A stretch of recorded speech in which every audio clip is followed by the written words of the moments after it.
Selamat malam, kembali lagi bersama kami. Malam kali ini kita akan membahas kisah tentang Marwoto, seorang tukang gali kubur yang sudah bertahun-tahun menjalankan tugasnya dengan baik. Namun pada malam itu harus mengalami nasib naas yang tidak disangka-sangka.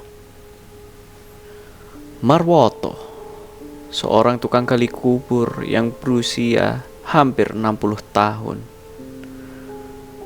Tubuhnya yang tua dan renta tidak memudarkan semangatnya untuk mencari nafkah sebagai tukang gali kubur. Meski bagi sebagian orang, pekerjaan ini bisa dibilang cukup mengerikan karena harus berhubungan dengan orang yang sudah meninggal. Tapi bagi Marwoto, ini adalah satu-satunya jalan untuk mencari nafkah dan menghidupi anak istrinya. Sudah berpuluh tahun Marwoto bekerja sebagai tukang gali kubur.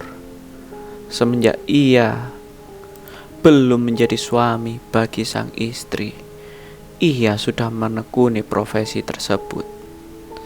Sehingga Pak Marwoto, sang tukang gali kubur, nama tersebut sudah terkenal di antara para warga.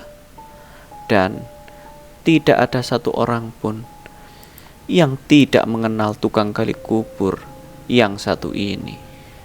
Namun semuanya berubah ketika pada suatu hari panggilan mendadak dari kepala desa. 3 orang mengetuk pintu depan rumah Bapak Marwoto dengan nada tergesa-gesa. Mereka bertiga mengabarkan bahwa salah satu warga kampung ada yang meninggal dan minta dimakamkan pada malam itu juga. Sebenarnya Pak Marwoto sedikit keberatan karena pada waktu itu jam sudah menunjukkan 11 malam. Namun ucapan dari sang istri meluluhkan keteguhan hati Pak Marwoto. Sang istri berucap bahwa kasihan keluarga dan jenazahnya. Bila keluarga berkehendak agar jenazah segera dikebumikan, maka sebaiknya permintaan itu dituruti. Dan satu-satunya tukang gali kubur yang paling berpengalaman adalah Pak Marwoto. 3 orang itu pun berjanji akan mengerahkan tenaga bantuan bila diperlukan. Tapi Pak Marwoto sendirilah yang harus turun tangan dalam menggali kubur tersebut. Akhirnya Pak Marwoto pun setuju.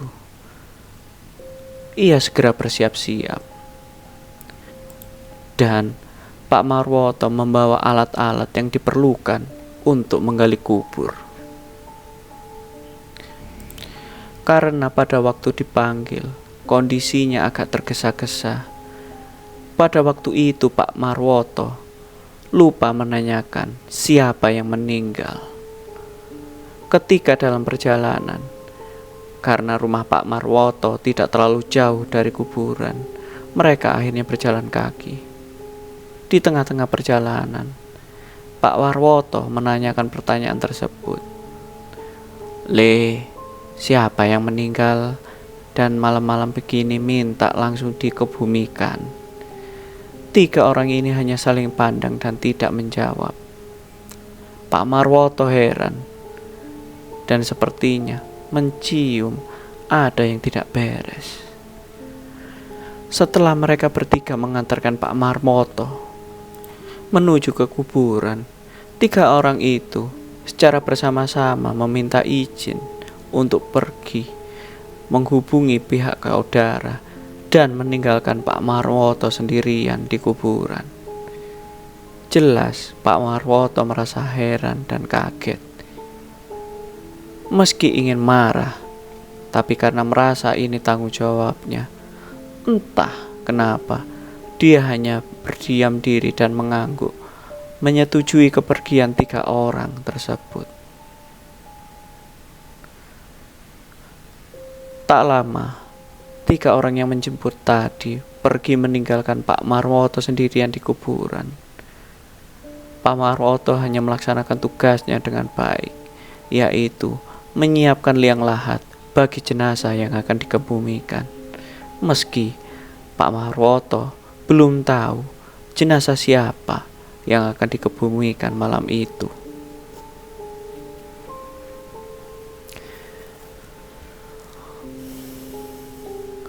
Karena pengalaman dari Pak Marwoto, meski dia sudah berumur lebih dari 50 tahun, tapi penggalian liang lahat tidak memerlukan waktu yang lama.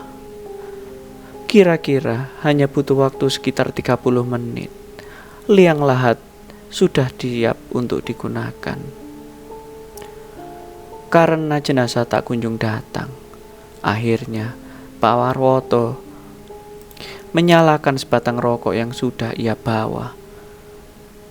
Sambil menghisap rokok dengan nikmatnya, Pak Marwoto menunggu jenazah datang, ditemani rembulan yang begitu terang. Namun, entah bagaimana, suasana yang tadinya begitu cerah, tiba-tiba seolah mendung dan berkabut. Pak Marwoto yang sudah biasa menghadapi suasana kuburan tentu tidak terlalu panik dan menganggap perubahan cuaca yang seperti itu masih biasa saja. Belum habis rokok yang dihisap oleh Pak Marwoto, sudah terlihat iring-iringan pengiring jenazah mendekat ke arah kuburan. Meski begitu, iring-iringan ini dirasa cukup aneh, karena biasanya bila membawa jenazah, para warga akan membunyikan bacaan la ilaha illallah di sepanjang perjalanan. Namun, iring-iringan ini hanya diam saja. Bahkan, derap langkahnya terdengar begitu cepat, seolah mereka membawa jenazah tersebut dengan sangat buru-buru. Bagi Pak Marwoto, hal ini terasa ganjil. Namun ia sadar, bukan haknya untuk berkomentar.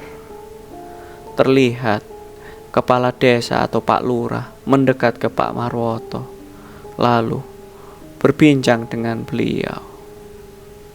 Di sini Pak Marwoto menanyakan, "Siapa Pak Lurah yang minta dikuburkan malam-malam seperti ini?" Tanya Pak Marwoto dengan lugu. Pak Lurah hanya memandang Pak Marwoto lalu tersenyum kecil. "Pak Marwoto, ingat gak Pak Joko yang ada di bagian ujung kampung?" Pak Marwoto mengangguk kecil, tanda bahwa ia paham dari maksud Pak Lurah. "Nah, yang kita kuburkan ini putranya yang pertama, Pak." Pak Marwoto sedikit kaget karena mendengar desas-desus. Sebenarnya Pak Joko adalah dukun yang cukup sakti, sehingga setelah mendengarkan penjelasan dari Pak Lurah, Pak Marwoto sedikit takut. Entah ketakutan itu datang dari mana. Ketakutan itu seolah begitu besar, meski Pak Marwoto sendiri telah menguburkan ratusan atau mungkin ribuan jenazah seumur hidupnya. Tapi baru kali ini ia merasakan nuansa merinding yang belum pernah ia rasakan seumur hidup. Pak Lurah yang melihat Pak Marwoto mulai ketakutan, berusaha menenangkan. "Santai aja Pak, Pak Joko juga sudah tenang di rumahnya. Tadi yang minta dikuburkan malam-malam ya memang Pak Joko sendiri. Jadi sampean gak usah khawatir Pak Marwoto, tenang aja," kata Pak Lurah berusaha menenangkan. Tapi entah kenapa, Pak Marwoto merasa masih ada yang ganjil di dalam hatinya. Setelah melakukan prosesi pemakaman sebagaimana mestinya, mereka semua meninggalkan tempat pemakaman dari anak Pak Joko. Disinilah Pak Marwoto merasa ada keganjilan yang mulai mengganggu dirinya.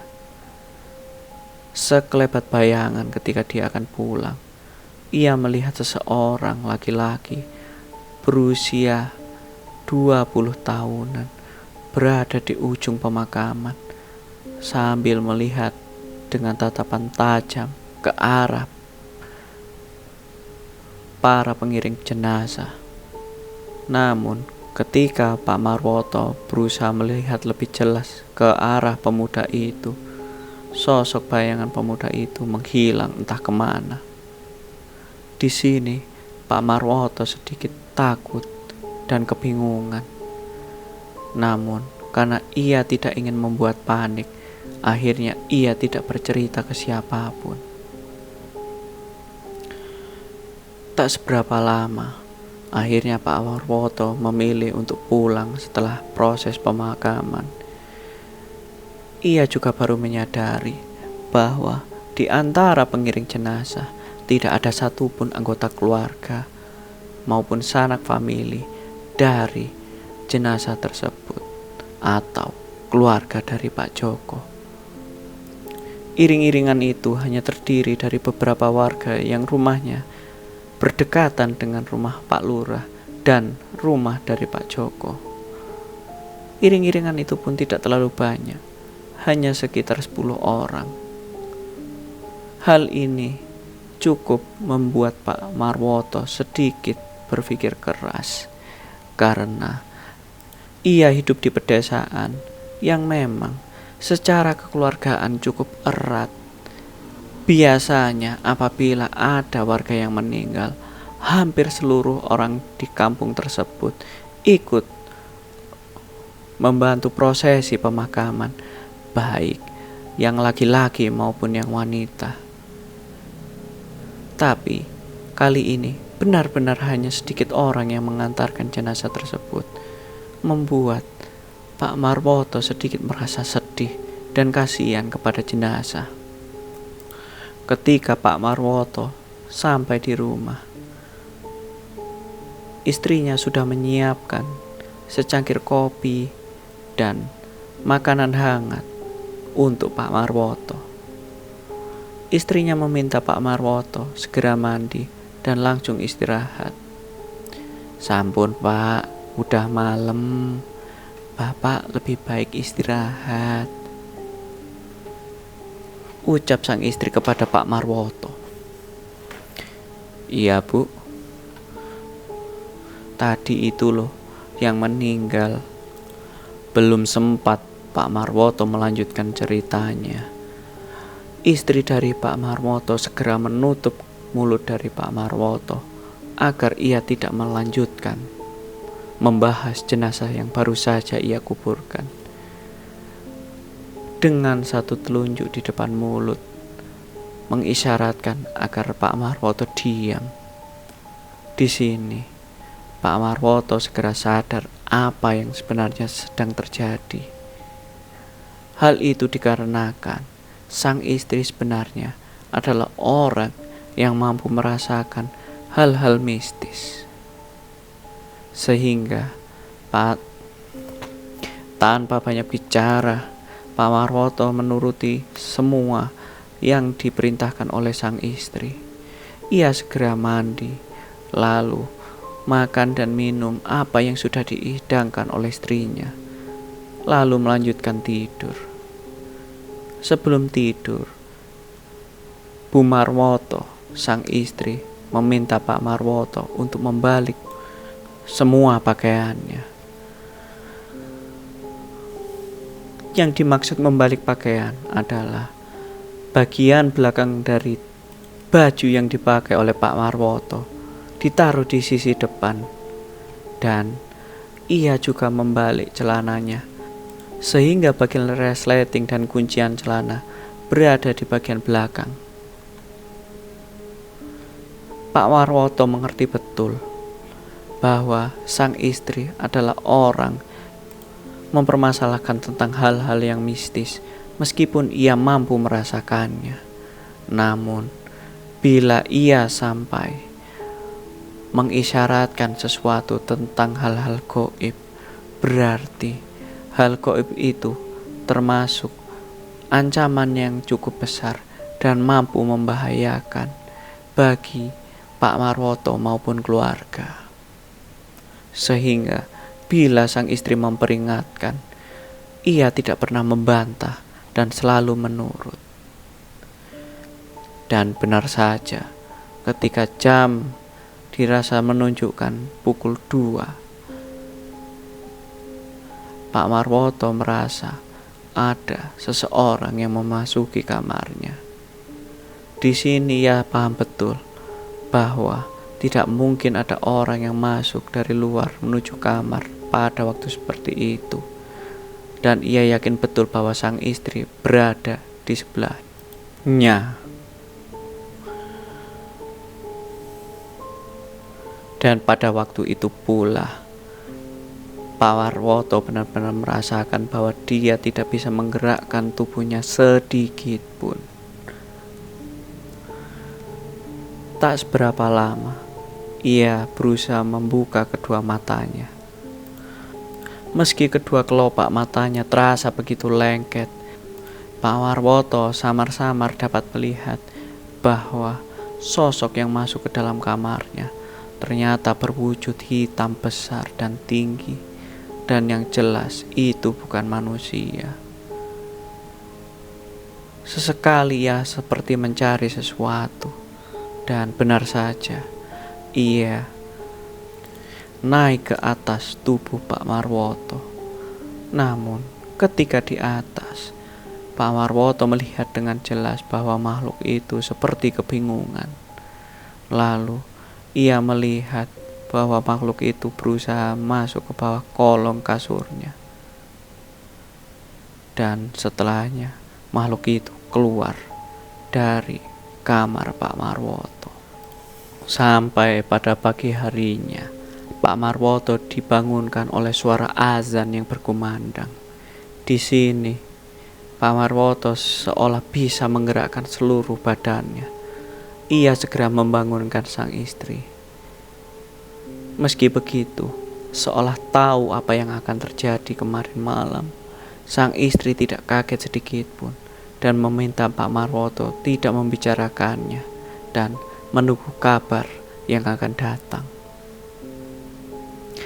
Tepat setelah adzan subuh berkumandang, tiba-tiba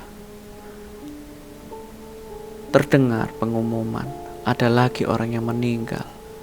Dan dari siaran yang dilantunkan di musola diketahui bahwa yang meninggal adalah Pak Joko. Sang istri hanya bisa mengangguk dan mengatakan kepada Pak Marwoto bahwa dirinya telah selamat, tidak menjadi tumbal dari pesugihan yang dilakukan oleh Pak Joko. Anak dari Pak Joko yang meninggal merupakan tumbal dari pesugihan yang dilakukan oleh Pak Joko untuk mendapatkan kekayaan dan kekuasaan. Oleh karena itu, meninggalnya anak dari Pak Joko tidak disebarluaskan agar tidak ada yang menyolati anak tersebut. Dan selanjutnya, jin dari pesugihan tersebut mengincar Pak Marwoto. Namun, karena jin tersebut merasa bahwa hawa kehadiran Pak Marwoto berbeda dengan ketika dia di pemakaman, maka jin itu tidak dapat menemukan Pak Marwoto. Akhirnya, ia mengambil Pak Joko sebagai gantinya. Disinilah ia bersyukur bisa lepas dari genggaman pesugihan tetangganya sendiri.